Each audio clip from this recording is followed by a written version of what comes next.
The Reynolds Aluminum Program with Fibber McGee and Molly.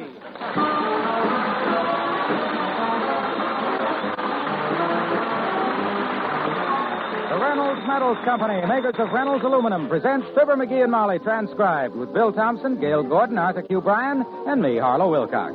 The show is written by Phil Leslie and Keith Fowler and directed by Max Hutto, with music by the King's Men and Billy Mills Orchestra.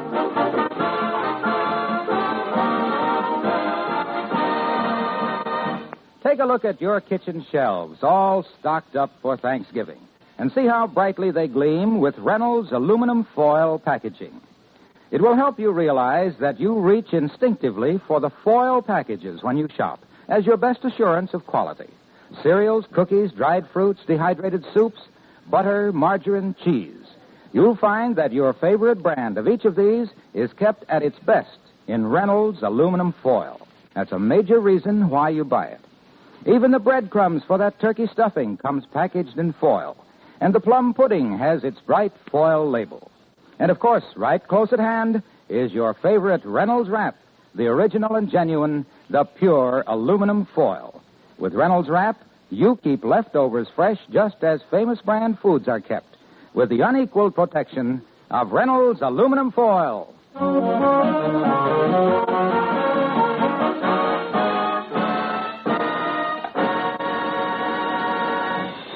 It's a well-known fact that some people catch diseases much more easily than other people. For example, there are people who are so susceptible to spring fever that they even have it in November.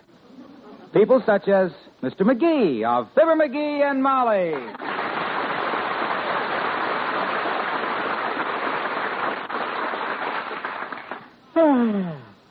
My goodness, dearie, all you've done this morning is yawn. I hope it's not the company. No, it's just me, kiddo.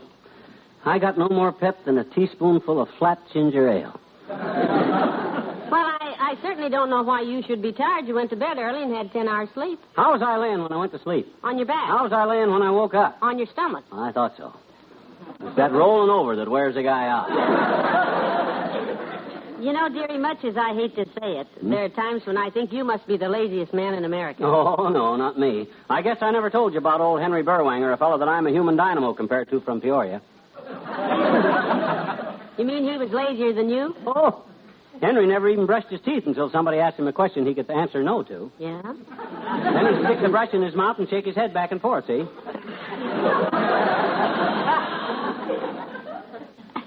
Well, I'm sorry you picked today to try for his championship. I need your help around the house. What kind of help? Well, I just finished a new batch of preserves.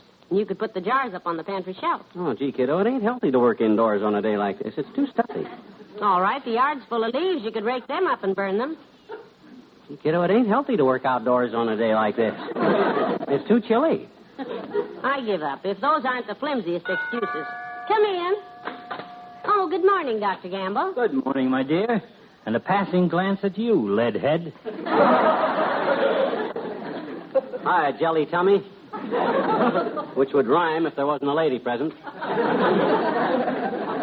Would you like a cup of coffee, Doctor? There's still some on the stove. Oh, thanks, Molly, but I just had some at the McGregor's house. I dropped by to see how Mrs. McGregor felt after her operation, and she insisted I stay for breakfast. Oh. Say, I thought you operated on her 3 months ago. It's almost 4 months. Well, then why are you still calling on her? Does she have complications? No. Adhesions? No. Well, then what does she have? The best pancakes in town. I might have known. You're the only doctor I know who spaces his house calls, so he always gets there just at mealtime. Who keeps your appointment book, Duncan Hines? I know more good places to eat than he does, my boy. You had any other calls this morning, Doctor? Yes, I got a frantic call from Clarence Bobbitt that he'd gotten something in his eye. So I stopped by there and did what I could to relieve his pain. My gosh, what a panty waste that Bobbitt must be. Gets a speck of dust in his eye and yells for a doctor right away. I didn't say he got dust in his eye. Oh? He had an argument with his wife and got a well-aimed fist in it. Well, what was the argument about? Well, they found a $10 bill hidden under the rug, and both of them claimed it. Who got it? I did, for treating his eye. And now the Wistful Vista garage will get it. The garage, huh? Mm-hmm. What's the matter? That old bucket of bolt shoe drive falling apart again? No, it's running fine, but it needs a polish job. Too bad they don't make cars out of blue serge. What you mean? Well, my pants get shinier all the time, and it doesn't cost me a penny. Do they really charge $10 for polishing a car? Yes, and I hate to pay it. You don't have to pay it. Polish the car yourself. You're a big, strong boy. Oh, not me. That's a chore, son. Okay, if you're scared of a little work. Heavenly days. Listen to who's talking about being scared of work. Have you ever polished your own car, McGee? It's a big job. Ha! Only seems like a big job to you on account of you ain't the type of guy that works like I'm one that loves to. Oh, the lightning will strike any minute now. I still say you couldn't polish a car. Oh, yeah, well, I'll bet you a buck I can polish. I'll bet you a buck I could do it blindfolded. Are you serious? Sure. Then put your money where your mouth is. Huh? Well, there isn't enough money in town to fill that wind tunnel. Oh. You're betting me a buck I couldn't polish my car with a blindfold on? Right. It's a bet. This will be the easiest buck I ever made in my life. McGee, are you actually going through with this? All the way. Bring me the car polish and some rags out of the storeroom, kiddo. And bring an extra rag to blindfold me with. All right, dearie, if you insist. Winning this bet from you is going to be a cinch, Fatso. I ought to call the Poultry Raisers Gazette and tell them about this. The Poultry Raisers Gazette? Yeah, I got myself a 300-pound pigeon, boy.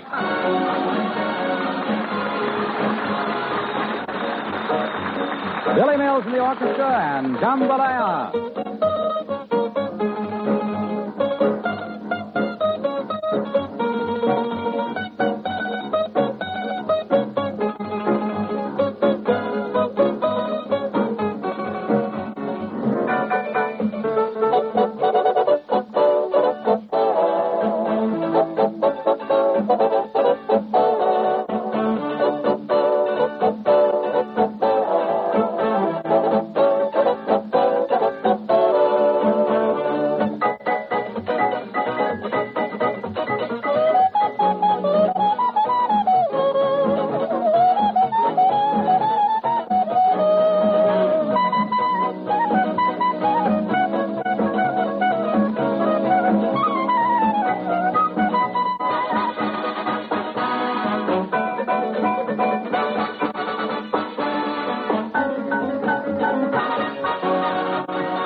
Hold still, McGee. I want to put an extra knot in this blindfold. Well, put all the knots in it you can tie, elephant boy.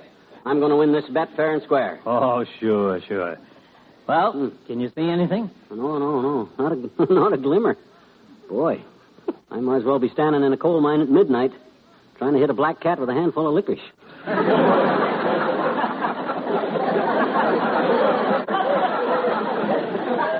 Good. Do you have the polish and the rags, Molly? Right here, Doctor.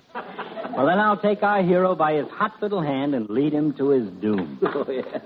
Doom my clavicle. I said I could polish my car blindfolded, and I meant it. You've lost a buck, Pudge Pot. We'll see about that. Careful going down the steps. There's 5 of them. There's 6 of them. Well, it was worth a try.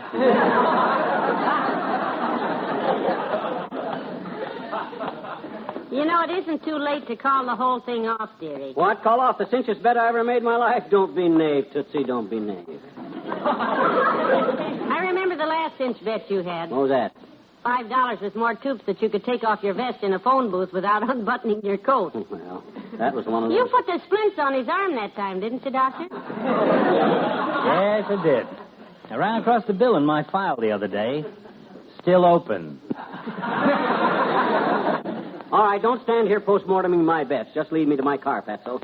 It's parked right at the curb. You're almost on top of it now. Stop, put your hand out. Oh, yeah, there it is. What part of it am I hitting? The front fender. Good. I'll start with that and work back. All right. Let's have the polish, kiddo. Here you are. I opened the can for you, dearie. Thanks. I'll just grab a rag and get to work.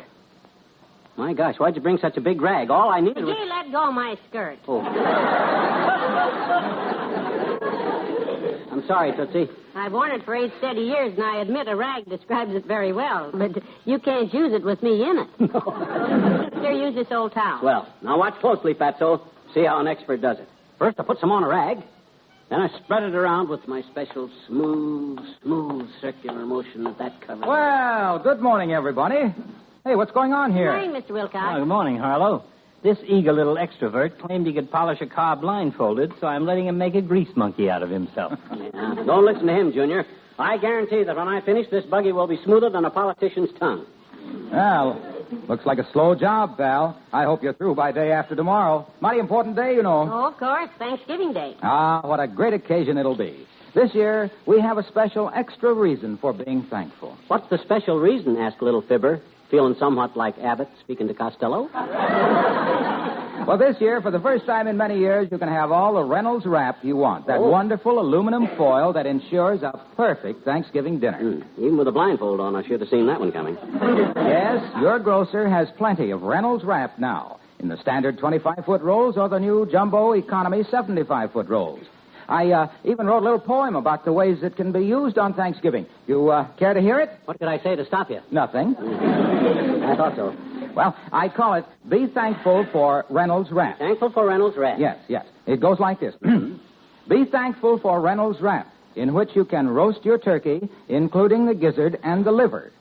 It keeps the meat from shrinking and also keeps in all the delicious flavor. Well, I'm glad Thanksgiving is 2 days off. This would kill my appetite. When you bake your Thanksgiving pies, there's a sure way to take the trouble out. Just put Reynolds Wrap under the plates to catch the rich juices when they dribble out. Yeah, you could use a blindfold, too, Junior, around the mouth. Now, wait a minute. When dinner is done, you can keep the leftovers fresh in Reynolds Wrap, and they'll make many a tasty dish, such as turkey croquettes and turkey soup and large portions of turkey hish. Well, that's it, pal. Not bad, eh? But, Junior, I can answer that best with a poem of my own. Yeah? Poets are supposed to suffer and write on busted pine tables because they can't afford mahogany. But when Wilcox is the poet, it's the people who have to listen that suffer all the agony. Okay,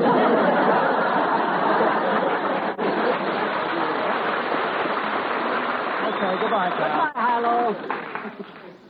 You better get back on the job, McGee. Don't worry. While you were gabbing, I was rubbing away. The fender's done, and I'm ready to start on the door. Careful, dearie. Don't drop the polish. I won't. Hey, somebody must have left the door of the car open. I got my hand on the seat cover, but I never knew the seat had a bulge in it like a watermelon with a vest on. McGee, take your hand off my stomach. Oh. Sorry, Doc, my mistake. Pretty natural one, too. The door's behind you, McGee. Okay. Oh, I got it now. Here we go. You know, I'm not sure about that circular motion. Why don't you rub it up and down and get more of it? My dear, I'd appreciate the courtesy of you letting me do this in my own way. Have I ever tried to tell you how to do a job? Yes. Really? Well, you must have been doing it all wrong. What was the job where you got the benefit of my greater knowledge and experience? Well, I was learning to drive the car. Yeah? We were going down Oak Street behind a bus, and I couldn't get around it. Oh, yeah, I remember now. You told me to pass him on the right, and I started to, and he cut into the curb, and I cut into a fire plug, and you grabbed for the wheel, and there was a glass crash, and the Bontown department store got its picture in the paper for the most interesting window display. Us. Well, now and then something just goes wrong that you can't... Hi, daughter. Hi, Johnny. Hi, Doc. Hello there, kid. Hello, Mr. Old-Timer. Good morning, old-timer. Hi, boy, and before you start asking questions, I bet Doc I could polish a car with a blindfold on, and that's what I'm doing. Well, it's an interesting hobby, Johnny. Personally, I'd rather collect seashells. It ain't a hobby. It's a tough job of work. But when I'm through, this car will have such a polish that you can see your face in it. If you don't mind, I won't bother. Yeah? It's been 40 years since looking at my face was a treat. Okay, I ain't forcing you. But I'm glad to see you working so hard on that car, Johnny. Good. Reminds me of the love and care Papa used to take of his favorite car, his old manly steamer. Wasn't that a Stanley steamer, old-timer? No. Papa built this steamer himself, and you had to be real manly to ride in it. Oh, he built it himself. Yep, out of a bathroom water boiler, a pot-bellied stove, and a surrey without no fringe on top. How did he operate this contraption? The stove was in back of the surrey with the boiler sitting on it full of water. Papa would build a fire in the stove, wait for the boiler to get up a head of steam, and off he'd go. When he wanted more speed, he shook down the ashes.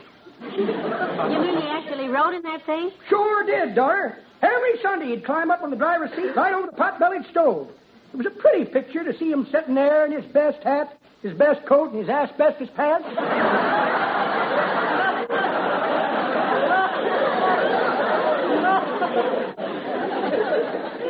Just drove on Sundays, huh? Yep. Spent the rest of the week cutting down trees for fuel. Blustery type car, and they only got 3 miles to a cord of wood. I bet he had a lot of fun, though. Yep, and he tried to make money with it, too, Johnny. Yeah? Never will forget the time Papa entered the manly steamer in an auto race. Well, how'd he do? How'd you do, son? Nice to see you, too. Anyway, there were 3 prizes in this race, and Papa won them all. Won all 3 prizes? Yep. When they was getting close to the finish line, the manly steamer blew up. Yeah? The water boiler finished first, the pot-bellied stove finished second, and Papa and the Surrey come in third. Come on, kid.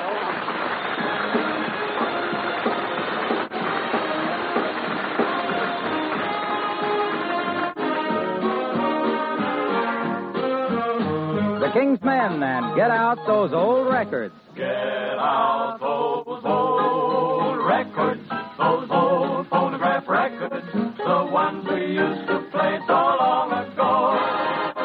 What if they sound scratchy?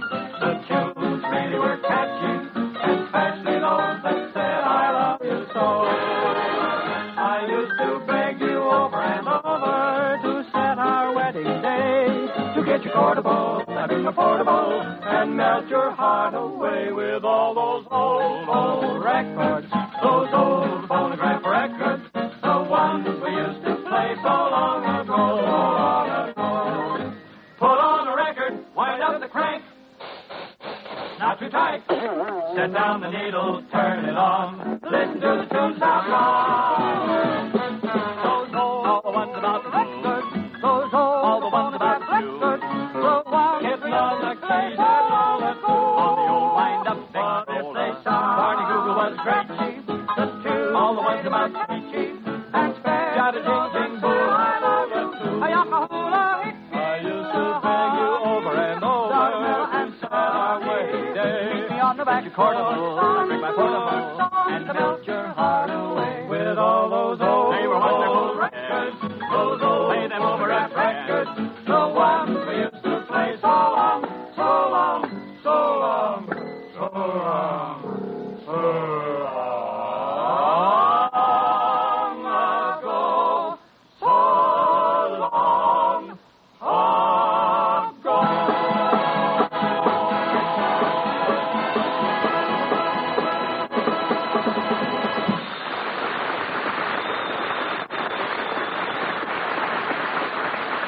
Nice going, boy. Oh, my back. Aches bad enough to be busted in half. Care to quit, my boy? Huh, and let you win the $1? Oh, no. I've been polishing this car almost 2 hours now, and I'm going to finish the job if it fractures my sacro and permanently injures my liliac. Well, you're almost through, aren't you, dearie? All but the right rear fender. My gosh, will I be glad to get this blindfold off. I feel like something was raised by a family of gophers. There is a certain resemblance now that you mention it. Well, you won't have the blindfold on much longer, dearie. Just be brave. Don't worry. The thought of taking a buck from old hard loser Gamble, Wistful Vista's leading tightwad and well-known bad bet maker, will sustain me. My dear, but I wouldn't do this again for all the tea and bags. My arms are about to drop. Good afternoon, Molly. And the doctor. Oh, good afternoon, Mr. Oh, hi, Latrivia. In case you didn't notice, I'm here, too. And if you'd like to know what I'm doing... You're polishing the car because you could bet Dr. Gamble you could do it blindfolded. How'd you know? Simple. I thought of the most ridiculous thing a man could do, and it had to be right. Oh. One of your snippy days, huh? Hey, look, Molly, do you mind if I duck in the house and phone my office? Go right ahead, Doctor. Don't let him take that blindfold off or the bet's off. You're stuck and you know it, boy. What's new, Homer? Yes, we haven't seen you since the election, Mr. Mayor. Been busy, have you? Oh, yes. Just the usual after-election headaches, Molly. Some of my campaign people worked very hard to get me reelected, you know. And It must have been an uphill fight all the way, boy. Yes. You know how it goes in politics. I made a few promises to my workers here and there, and now that I've been reelected, I have to pay the piper. What'd you promise him, Latrice? What did I promise? Who? The man who played the bagpipes, Mr. Mayor. You just finished saying you had to pay the piper. Oh. I'm afraid you misunderstood. You must have put on some pretty flashy parade. You hired a guy just to play the bagpipes for you. After the Scotch vote, were you? No. Just a moment, please. There seems to be some confusion here. I didn't hire any bagpiper to lead any parades for me at all. Do you understand that? Probably just had the man march up and down in front of the poles playing his pipes, McGee. Yes, that's... No. I just love to hear bagpipes, Mr. Mayor. Oh, is my Uncle Dennis crazy about them? Yeah, remember the year we bought him bagpipes for his birthday, Molly, and put them up in his room? Yeah, and he was out celebrating and came in late and found them there. Yeah. And he come running downstairs for my shotgun, screaming there was an octopus in his bed. Oh, boy, that was fun. I'm sure it was. However, in my case, bagpipes had nothing to do with my re-election as mayor of this city. I simply ran on the Oh, now, I wouldn't sell them short, Mr. Mayor. That's mighty exciting music. Betcha. When all the guys got to run on is your record, Latrivia. There's nothing like a burst of bagpipe music to distract the voters. I should say so. Beat their ears with those bagpipes a while, and they don't know who they're voting for. Yeah, but please, Molly McGee, will you just listen to me for a moment, please? You listen to him, Molly. I'm blindfolded. Now, this whole thing is all confused. Yeah? Now, look, I didn't mean I was actually going to pay a man for playing the bagpipes at all. You see... Well, if that don't knock the shine off the polished job. Trying to welch out on paying the poor guy, huh? No. Every day hires a man to walk the streets blatting his brains out on the bagpipes and then won't pay him. I didn't hire a man to blat the bags out of his drain pipe. Drain the snags out of his fat snipe. What? Yay! Look, when I thought I had to pay the beaver, I didn't mean I had to pay the piper at all. Big pie of the blind pipe level at all. A big pie of the flag of... I didn't pay the... You were the one... I was... Pay the piper.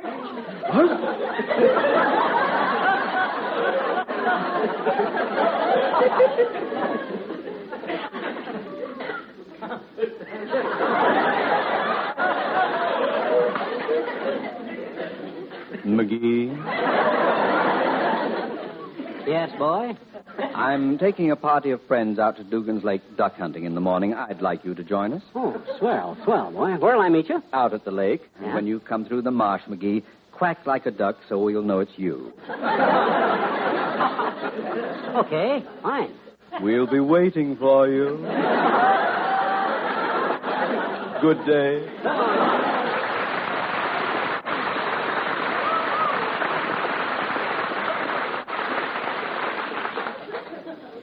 Don't you go, dearie. You're liable to... Oh, did you talk to your office, Doctor? Yeah. Did your little cheater take his blindfold off? Not a peep, Doctor. He's just about finished, though. Yep. Just polished the last hunk of fender. Boy, I bet you I got the cleanest, shiniest car in town. How's it look? Absolutely beautiful. And probably better than the job Doc's going to pay 10 smackers for. Well, how about it? Do I win, Fatso? You win, McGee. Good. Never thought you could do it. Take off the blindfold and see how it looks. Yeah. My gosh, I'm so used to it, I forgot I was still learning. Now, off it comes. Ooh, like that. Oh, boy. That is a honey of a job. Boy, my back will be sore for a week, but it's worth it. If I can prove I... Hey. Yes? That's not my car. That's your car. I know it. Yours is parked over there. Why, you big fat double-crosser, you. Well, that's why you put the blindfold on me in the house. Stop beating. Why? You won the bet, and I'm happy to pay off, especially since it saves me $9. And you, kiddo. You. The wife I took for better, half or worse. You helped him bamboozle me. I did that. I thought you deserved a little lesson for not helping me with the household chores. Huh? Anyhow, there's no harm done. No harm done? You call it no harm when for a measly buck I busted my back and made myself a flunky for this lunkhead who ain't got the... Hey, wait a minute. What now? Is that the stuff you brought me to polish Duck's car with? Yes, that large can. There's no label on it, but it was where you always keep the wax. Oh. Oh, my gosh. I'm sorry, George. This is a dad-ratted shame, you know what? With the blindfold on, I couldn't see what I was using. What do you mean? What's the matter? That ain't car polish. Huh? The filling station asked me to give that stuff a try. That's a new kind of paint remover. What? Paint remover? Yeah. You spread it on and leave it on for 24 hours, and then all the paint peels off. I'd have known. Oh, no. Yeah. Get the hose. Get me some soap. Get a scrubbing brush. You had me blindfolded, I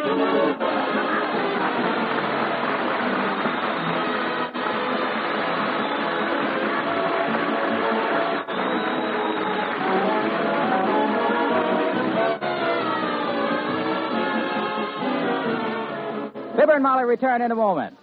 Thanksgiving time is homecoming time, and it's good to come home to a comfortable house, insulated against winter cold as against summer heat. You can give your home that extra comfort easily and so inexpensively that your fuel savings quickly pay for it. You do it with Reynolds aluminum reflective insulation. Do the job yourself in a single weekend. You can buy 1,000 square feet of Reynolds reflective insulation, enough to put over the ceiling of an average 6-room house, for about $40. And you can take it home with you. It comes in rolls of 250 square feet that you can carry right under your arm. It's aluminum foil on craft paper, clean to handle, pliable, quickly stapled in place. It costs much less than ordinary bulk insulations. Put in Reynolds aluminum reflective insulation. Your family will thank you. See your building supply dealer or write us for literature. Write to the Reynolds Metals Company, Louisville 1, Kentucky.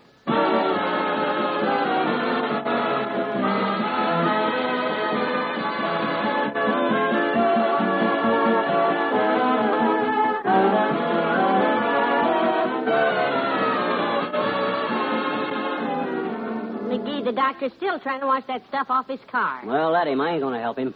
Oh, this is terrible. I never dreamed it was paint remover in that can. It wasn't. That's the same polish I always use, kiddo. What? You mean... Why, sure. You don't think I'd let old Fatso put one over on me, do you? Look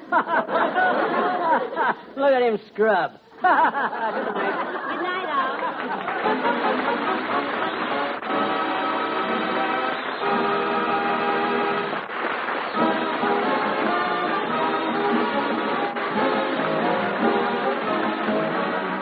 The Reynolds Metals Company, pioneers of progress through aluminum, brings you Fibber McGee and Molly each week at this time. Reynolds Aluminum also brings you Mr. Peepers, starring Wally Cox on NBC television Sunday nights. See your local paper for time and channel. And don't forget to be with us again next Tuesday night. Good night.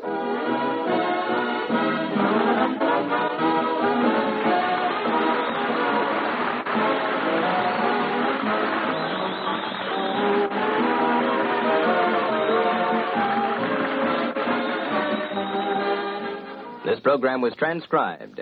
Tonight, play Two for the Money with Herb Schreiner on NBC.